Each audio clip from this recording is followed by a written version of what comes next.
শুভ সকাল প্রিয় বন্ধুরা, আপনাদের সবাইকে স্বাগত জানাচ্ছি। চর হেয়ারের ক্যাম্পিং সাইট থেকে আমরা আছি চর হেয়ার পটুয়াখালীতে। তো সকালবেলায় ঘুম থেকে উঠলাম। এটা হচ্ছে আমাদের রাত্রি যাপন করার যে টেন্ট। এই টেন্টের ভিতরে দুইজন থাকা যায়। যে দুটি বালিশ দেওয়া হয়েছিল। টেন্টের ভিতরটা হচ্ছে এই। মোটামুটি ভালোই ঘুমিয়েছি, তবে রাত্রেবেলায় কুকুরের ডাকাডাকিতে ঘুম ভেঙে গেছে। শিয়াল, কুকুর আর সকালবেলাটা খুব চমৎকার।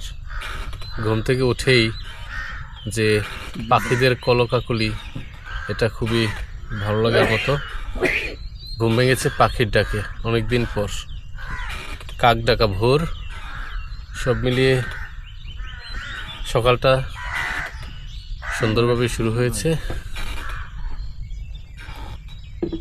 চলেন এবার একটু বাইরে যাই, সকালের প্রকৃতিটা একটু আপনাদের সাথে শেয়ার করি।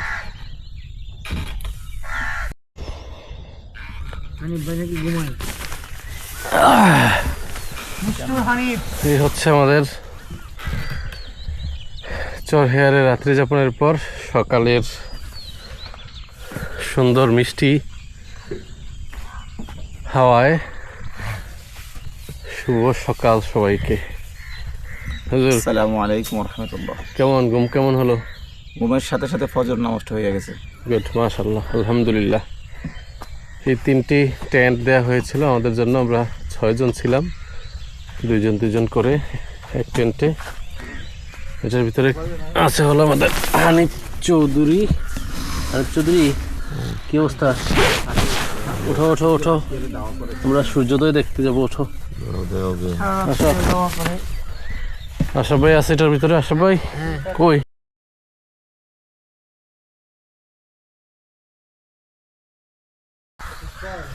শুভ সকাল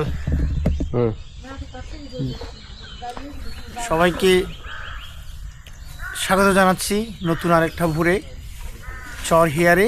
আমরা আছি, চমৎকার রাত কাটালাম আমরা এই ক্যাম্পের মধ্যে। শুধুমাত্র রাত দুপুরে শিয়াল এবং কুকুরের তীব্র বাদানুবাদ আমাদের ঘুম ভেঙে দিয়েছিল, কিছুটা ভয় পেয়েছিলাম। তবে সব কিছু রোমাঞ্চকর ছিল, এটা বলতেই হবে আর কি। হ্যাঁ, সবাইকে ধন্যবাদ। তো আমরা মোটামুটি ভালোভাবেই কিন্তু এই রাত্রি যাপন করেছি। এখানে তেমন কোনো ঝামেলা হয়নি। ঝড় বৃষ্টির একটু আতঙ্কে ছিলাম, কখন রাতের বেলায় আবার ঝড়ের জন্য দৌড়াতে হয়, তার প্রভাব কিন্তু পড়েনি। আজকে আবহাওয়া খুবই ভালো ছিল, সকালটা সুন্দর, প্রকৃতির মাঝে রাত কাটানো, প্রকৃতির যে অপার সৌন্দর্য তা এক্সপ্লোর করার জন্য আজকের ওয়েদারটা কিন্তু অসাধারণ। আর এই বনের ভিতরটা একটু দেখেন, এখানে প্রচুর ঝাউবন রয়েছে।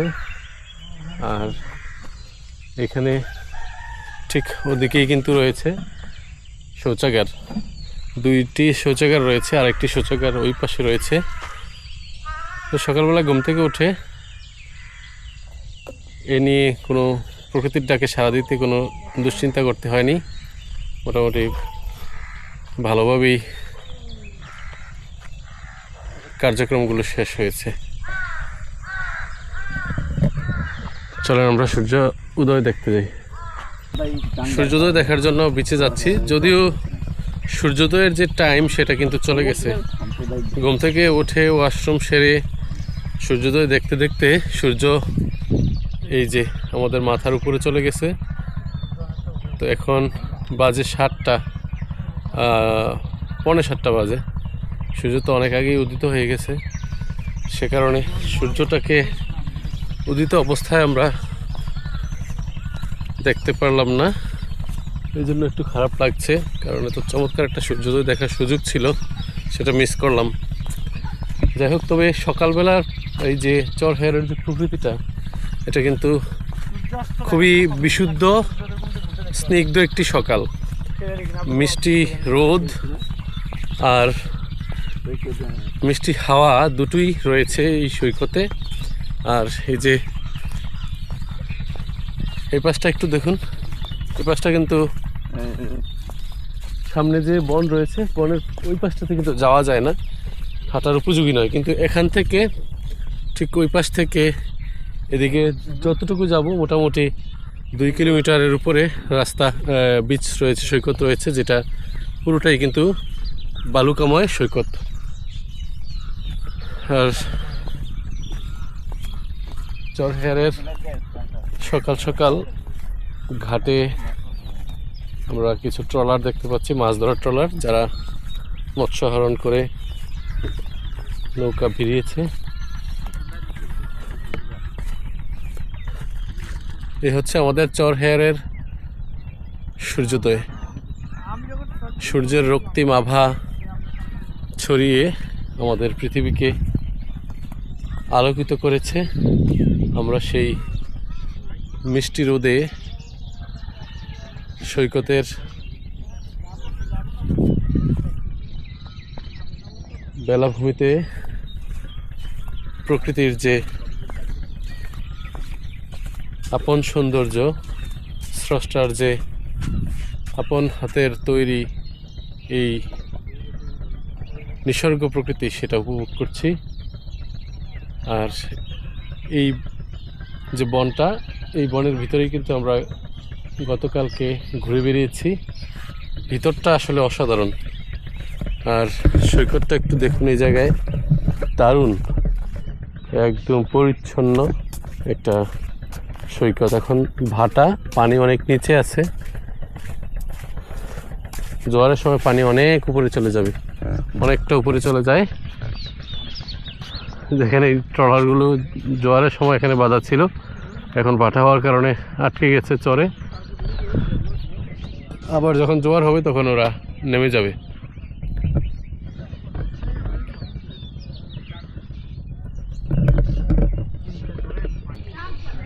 আমাদের চরহেয়ার ট্যুরের আজকে দ্বিতীয় দিন সকালবেলা, এখন বাজে প্রায় 10টা। আমরা অবস্থান করছি চরহেয়ারের যে সোনারচর ট্যুরিজমের তত্ত্বাবধায়ক মোহাম্মদ আয়ুব আলী ভাইয়ের সাথে। উনি আমার সাথে আছেন, উনি ওনার পরিচয় দিয়ে আপনাদের উদ্দেশ্যে ওনার সেবাগুলো সম্পর্কে বলবে। আমি অনুরোধ করব ভাইকে কিছু ইনফরমেশান দেওয়ার জন্য। আসসালামু আলাইকুম, আমি মোহাম্মদ আয়ুব খান। আমি কাজ করছি RTV এবং দৈনিক জায়জাদিন পত্রিকায়। এছাড়া আমি একটা স্কুলের প্রধান শিক্ষক হিসেবে দায়িত্বে রয়েছি। এছাড়া মান্তা কমিউনিটি নিয়ে কাজ করি। পাশাপাশি আমার যে অপার সম্ভাবনাময় একটি জায়গা সোনারচর এবং চরহেয়ার, এই ট্যুরিজম এলাকা নিয়ে আমি দীর্ঘদিন ধরে কাজ করে আসছি। এই চরহেয়ার এবং সোনারচরে বেসরকারি সংস্থা NGOর মাধ্যমে PKHF এবং CDHCর মাধ্যমে কিছু উন্নয়ন কাজ করা হয়েছে। এই মানুষের থাকার জায়গা থেকে শুরু করে সব কিছুই মোটামুটি যেন টুরিস্টরা এসে থাকতে পারে সেই ব্যবস্থা করা হয়েছে। তো আমরা সেখানে সেবাটা দিয়ে থাকি। মূলত আমরা সোনারচর ট্যুর অ্যান্ড ট্রাভেলসের আমি প্রতিষ্ঠাতা। আমরা একজন ট্যুরিস্ট যখন ঢাকা থেকে বা বাংলাদেশের যে কোনো প্রান্ত থেকে যদি এখানে ভ্রমণে আসে, তাদের জন্য আমরা থাকা, খাওয়া, আসা যাওয়া সব কিছুর ব্যবস্থাই আমরা করে থাকি। বিশেষ করে ঢাকা সদরঘাট থেকে প্রতিদিন 6:45-এ লঞ্চ ছাড়ে। তো প্রতিদিন একটা লঞ্চ আছে, 3টা লঞ্চ, আসা যাওয়া, রেডসান এবং পুবালি, এই 3টার মধ্যে যে কোনো একটি প্রতিদিন ঢাকা সদরঘাট থেকে 6:45-এ ছাড়ে। সেখানে উঠে পড়লে এবং চরমন্তাজে ঘাটে এসে নামবেন। ঘাটে এসে নামার পরে একটি আপনার ট্রলার রিজার্ভ করে সোনারচর এবং চরহেয়ারে যেতে পারবেন। আর যদি আমাদের সোনারচর ট্যুর অ্যান্ড ট্রাভেলসের মাধ্যমে যদি প্যাকেজে কেউ আসতে চান বা আমাদের কোনো হেল্প চান, সেক্ষেত্রে আমরা অবশ্যই হেল্প করব। পার ট্যুরে আমরা বিভিন্ন ধরনের ট্যুর করে থাকি। আপনার প্যাকেজে 2000 থেকে 4000 টাকা পর্যন্ত আমরা প্যাকেজ রেট দিয়ে থাকি। এর মধ্যে সব কিছুই থাকবে, শুধু চরমন্তাজ ঘাটে এসে নেমে আপনারা এই ট্যুরের প্যাকেজটা নিতে পারবেন। তো এখানে আসলে অপার সম্ভাবনাময় একটি জায়গা, যে জায়গাটিতে দাঁড়িয়ে সূর্য উদয় অস্ত দুইটিই দেখতে পারবেন। লাল কাঁকড়ার বিচরণ, সবুজ বনায়ন এবং বিভিন্ন পাখালির মেলা। পাশেই রয়েছে সোনারচরে রয়েছে বন্য মহিষ, হরিণ এবং বিভিন্ন ধরনের পাখালি। সবচেয়ে বাংলাদেশের বেশি অতিথি পাখি আমার এই সোনারচরে আসে এবং বাংলাদেশের সর্বশেষ প্রান্ত সাগরকন্যা খ্যাত পটুয়াখালী জেলার এই সোনার চর এবং চর হেয়ার। সাগরের প্রথম ঢেউ কিন্তু আমাদের এই সোনার চর এবং চর হেয়ারে লাগে। সেক্ষেত্রে প্রাকৃতিক সৌন্দর্যের একটি লীলাভূমি এই জায়গাটা। যারা ভ্রমণে আসতে চান নিশ্চিন্তে আমাদের এখানে চলে আসতে পারেন। আপনাদের জন্য সকল ব্যবস্থা আমরা করে রাখবো। ইচ্ছা করলে আপনি প্যাকেজের বাইরেও যে কোনো ধরনের সেবা সহযোগিতা আমি করে থাকি, এবং এই বিচ ম্যানেজমেন্টের সাধারণ সম্পাদক হিসেবে আমি আপনাদেরকে সব সময় হেল্প করে যাব যদি এখানে আসেন। তো আমার সাথে যদি যোগাযোগ করতে হয়, আমার চরমন্তাজ ঘাটে এসেই আমার ওখানে তথ্যবুথ রয়েছে, সেই তথ্যবুথে এসে যদি আপনি সেবাটা কোথায় যাবেন, কি করবেন, কোথায় থাকবেন, সেগুলো আমাদের সেই বুথে আসলে বা কাউন্টারে আসলে আপনাদেরকে সেবা দিয়ে থাকবো। আর আমাকে যদি কেউ খুঁজে নিতে চান তাহলে আমার নাম্বারটা সবাই রাখবেন 01719368178। এই নাম্বারে ফোন দিলে আপনাদেরকে আমরা সকল ধরনের সুবিধা অথবা এটা হোয়াটসঅ্যাপ আছে, এটা হোয়াটসঅ্যাপ নাম্বারও করা আছে, আপনারা যোগাযোগ করতে পারেন। তো প্রিয় বন্ধুরা, যেমনটা আপনারা জানছিলেন, আইয়ুব আলী ভাই কিন্তু মোটামুটি ডিটেলস বলেছে এখানে সোনার চর, চরমন্তাজ এবং চর হেয়ারের ট্যুরিজম সম্পর্কে। আমি মুদ্রা কথায় মানে স্পটগুলো সম্পর্কে যদি জানতে চায় মানুষ, যে এখানে আসলে কি কি স্পট ঘুরতে পারবে, মানে দেখার কি আছে, সেগুলো যদি একটু পয়েন্ট আকারে 2-3টা মেজর পয়েন্টে বলেন, তাহলে কি বলা যাবে বলেন? এই যে মেজর পয়েন্টে চর হেয়ারে আপনার হলো সূর্য উদয় অস্ত একই জায়গায় দেখতে পারবেন। সুদীর্ঘ 7 থেকে 8 কিলোমিটার একটা বিচ রয়েছে, এবং সাগর এই যে বিচে হাজারো লাল কাঁকড়ার বিচরণ রয়েছে। এছাড়া বনায়ন রয়েছে, জাউবন রয়েছে, তারপর ভিতরের একটা ক্যানেল রয়েছে, সেই ক্যানেলে আপনি নৌকা ভ্রমণ করতে পারবেন। ঝুলন্ত ব্রিজ আছে, ঝুলন্ত ব্রিজ পার হয়ে আপনার মাকড়সার জাল রয়েছে, ওয়ার্কওয়ে রয়েছে, ওয়ার্কওয়ে যে ক্যানেল রয়েছে, ক্যানেলে আপনি ইচ্ছা করলে নৌকায় ভ্রমণে গিয়ে একটা লোকালয়ে চলে যেতে পারবেন। ঝুলন্ত ব্রিজ রয়েছে, মাকড়সার জাল রয়েছে, ওয়াকওয়ে রয়েছে, রেস্টিং বেঞ্চ রয়েছে, তাঁবু রয়েছে, ছাতা রয়েছে, এবং এখানে কটেজ রয়েছে রাত্রি যাপনের জন্য। এবং এই ভিতরে আমাদের ফরেস্ট বাতিন করা রয়েছে, সেখানে ইচ্ছা করলে আপনি ধ্যান করতে পারবেন। আপনার নেটওয়ার্কের বাইরেই আসলে এই জায়গাটা, আপনার নেটওয়ার্ক নাই, তারপর আপনার বিদ্যুৎ নাই, ঘন বনায়নরা, এবং রাত্রে যখন ঘুমাবেন পাখির কিচিরমিচির শব্দ এবং শিয়ালের ডাক, এগুলো কিন্তু আপনারা আসলে এখানে আসলে উপভোগ করতে পারবেন। সাগরের যে ঢেউয়ের যে সাউন্ড, সেটা কিন্তু আপনারা এখানে উপভোগ করতে পারবেন। আসলে আমরা এখানে একটি রাত্রি যাপন করেছি। আমাদের কাছে যেটা মনে হয়েছে, আপনারা যারা একটা প্রকৃতিকে উপভোগ করতে চান, জনাকীর্ণ এবং মানুষের গ্যাদারিং আছে এমন জায়গা থেকে দূরে প্রকৃতির সান্নিধ্যে যদি রাত্রি যাপন করতে চান, ঘুরে দেখতে চান, তাহলে সোনার চর, তারপর হলো চর হেয়ার একটি আদর্শ জায়গা আমাদের কাছে মনে হয়েছে। কারণ এখানকার যে প্রকৃতিটা সম্পূর্ণ একেবারে এখানে মানুষের পদচারণা সম্প্রতি শুরু হয়েছে। পরিবেশটা মানুষের কাছেই আসলে সুন্দর থাকে, মানুষ সুন্দর রাখলে সুন্দর থাকে, আবার মানুষ যদি এটাকে অসুন্দর করে ফেলে সেটা হয়। তো আপনারা যারা আসবেন প্রকৃতি ও পরিবেশের ভারসাম্য বজায় রাখার জন্য, পরিবেশকে সুন্দর রাখবেন, অন্যকে আসার সুযোগ করে দিয়ে যাবেন, সেটা ওনাদের পক্ষ থেকে, আমরা যারা ট্যুরিস্ট আমাদের পক্ষ থেকে সকলের কাছে চাওয়া। আশা করি সকলেরই আসলে ভালো লাগবে। বিস্তারিত তো জানলেন, তারপরও আরও অনেক আমার ভিডিও থেকে আপনারা জানতে পারবেন, এবং ভাইয়ের সাথে ফোনে যোগাযোগ করলে, হোয়াটসঅ্যাপে যোগাযোগ করলে নিশ্চয়ই জানিয়ে দেবে আর কি। আর খরচের বিষয়টা আসলে কে কেমন চায় তার উপরে নির্ভর করে। ইন জেনারেলি উনি 2 থেকে 4 হাজার টাকা বলেছে। আমি যদি দামি খাবার খাইতে চাই একরকম হবে, আমি যদি বাজেট খাবার খাইতে চাই একরকম হবে, আমি যদি তাঁবুতে থাকতে চাই একরকম, আমি যদি আবার হোমস্টে কটেজে থাকতে চাই একরকম, এই নানান বিষয়গুলো রয়েছে। তো সব মিলিয়ে নতুন ভ্রমণ গন্তব্য হিসেবে সোনার চর, চর হেয়ার, চরমন্তাজ বা রাঙ্গাবালি কেন্দ্রিক যে আমাদের নদীমাতৃক পোলল দ্বারা গঠিত যে ভূমিগুলো গঠিত হয়েছে, সেগুলোর সৌন্দর্য উপভোগ করতে পারেন, আসতে পারেন সোনার চরে। ভালো থাকবেন সকলে, আবারও কথা হবে অন্য কোনো ব্লগে। আল্লাহ হাফেজ।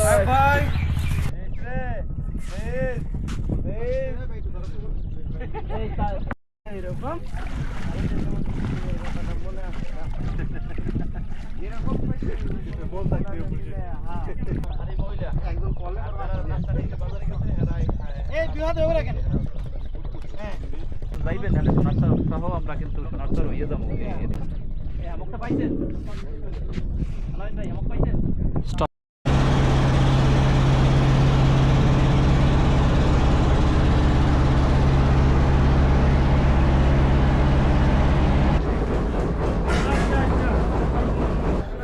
ধারণ ক্ষমতা 705।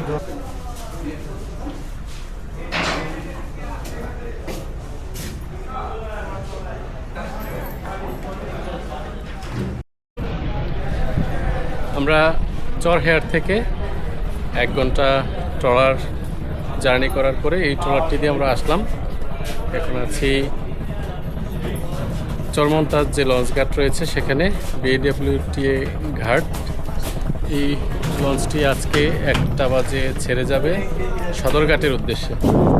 আমরা যদিও এই লঞ্চে করে যাবো না, আজকে আমরা যাবো বাসে করে। আমাদের এখান থেকে গলাচিপা যাব একটি ছোট্ট লঞ্চে করে, তারপর গলাচিপা থেকে আমাদের যেতে হবে পটুয়াখালী, সেখান থেকে আমরা বাসে করে যাব আমাদের গন্তব্যে।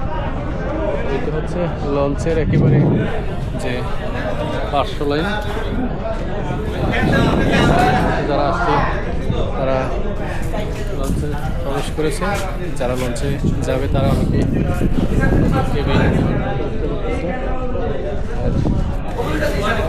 একটু আপনাদেরকে জায়গাটা একটু দেখাচ্ছি লঞ্চ ঘাট। আর আমরা মূলত এই যে এদিক থেকে আসলাম সোনারচর এবং চরহেয়ার থেকে। আমাদের আজকে দুপুর 2টা বাজে এখান থেকে ছোট্ট একটি লঞ্চ ছাড়বে যেটি গলাচিপায় যাবে, তারপর সেখান থেকে আমরা আবার বাসে করে যাব আমাদের গন্তব্যে।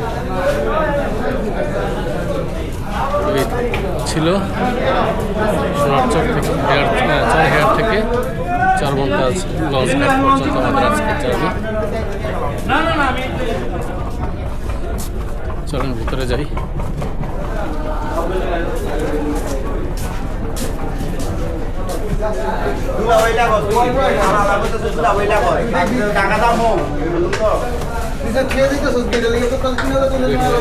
লঞ্চে যাবে, কেবিন বুকিং দিচ্ছে।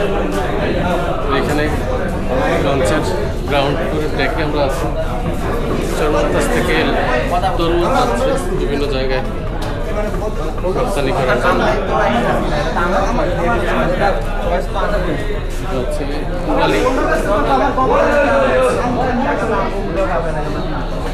এই ডেকে করে কিন্তু এখানকার মানুষেরা যে সব কথা চাদর বিছিয়ে তারা ঘুমিয়ে ঘুমিয়ে চলে যায়, ঘুমিয়ে ঘুমিয়ে এখান থেকে চলে আসে। হচ্ছে চরমন্তাজের লঞ্চ ঘাট।